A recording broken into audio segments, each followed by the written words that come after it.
If you go back to 2005, we had, language that outlawed the tush push forever. And why they brought it back, I have no idea. And they said it was hard to adjudicate. I was like, okay, how about we just come up with language? Can you come up with language? The problem is with the NFL, they add more language, they don't take it away. And then all of a sudden, you started to hear that, oh, this is unfair. This isn't a football play. And then I go, okay, well, which team is going to have a proposal to get rid of the tush push? And we found out it was the Green Bay Packers.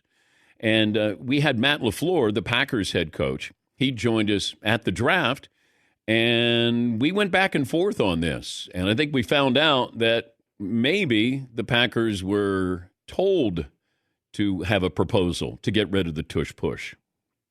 The brotherly shove that the Packers came out, you guys are against. Would you have liked that to have remained anonymous, that there's a team that... It is what it is. We might have had some nudging towards that, but I'm not really going to get into that. Did the commissioner say, we need somebody to speak up? I wouldn't say that. Because I don't think the commissioner wants this. No. Can I say what I think happened? Sure. Okay. I think the commissioner nudged you guys to say, look, if you have a grievance, put your name to it. I'll owe you one, and because I don't think he wants that play to stay in the game. Well, it's not a great football play, and then certainly when you look at what happened in the Washington Commander game where Frankie Louvu's launching over the top, which, I mean, it's a tough play to stop. We've actually had more success, and we had some studies ran.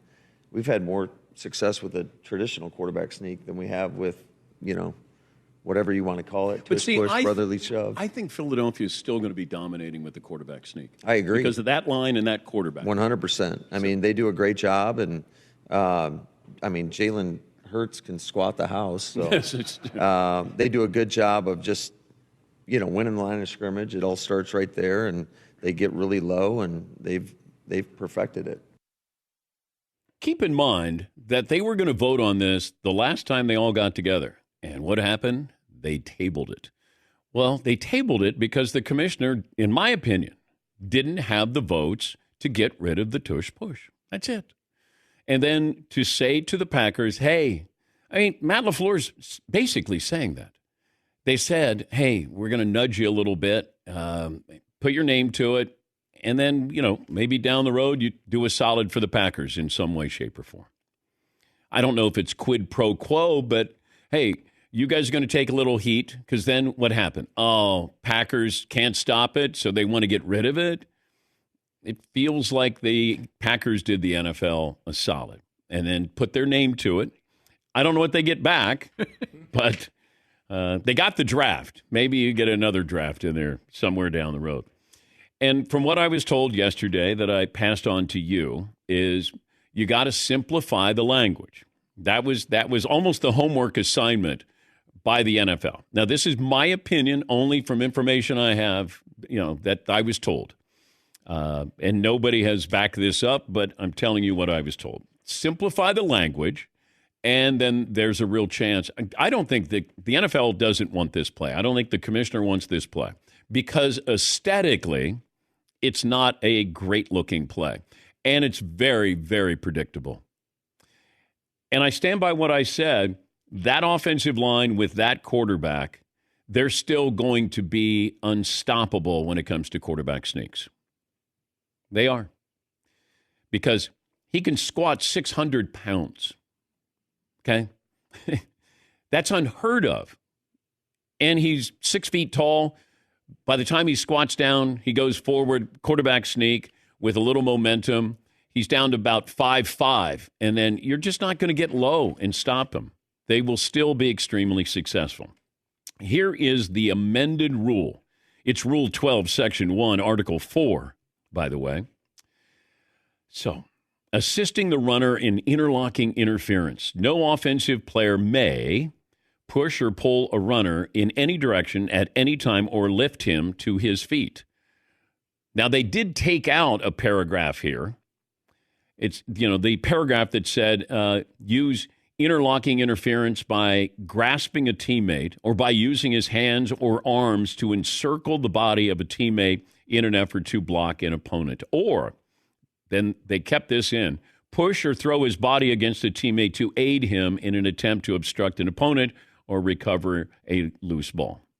Or assist the runner, except by individually blocking opponents for him.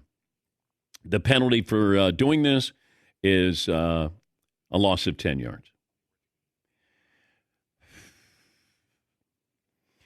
They're trying to do player safety. The problem is they don't have the data. If they had the data, then this would be gone. The problem is that they don't. So they're worried about player safety, but also pace of play and the aesthetic. Now, you don't want this to look like you're singling out the Eagles. That was another thing I was told. You want to do it in a way that feels like it's the league as a whole, not the Eagles. Well, we all know it's the Eagles. I mean, even the Buffalo Bills were the second best at doing this. And what happened in the most important quarterback sneak of their season? Josh Allen got stopped. But that goes back to what I'm saying. Josh Allen is, 6'5", 240. But Jalen Hurts, with trying to get this play and be successful, is built for this play. Josh Allen isn't, because he's almost too big of a target. Jalen Hurts will still be successful, and so will the Eagles with this play. But that's going to be a big topic, and Albert Breer will join us from the owners' meetings.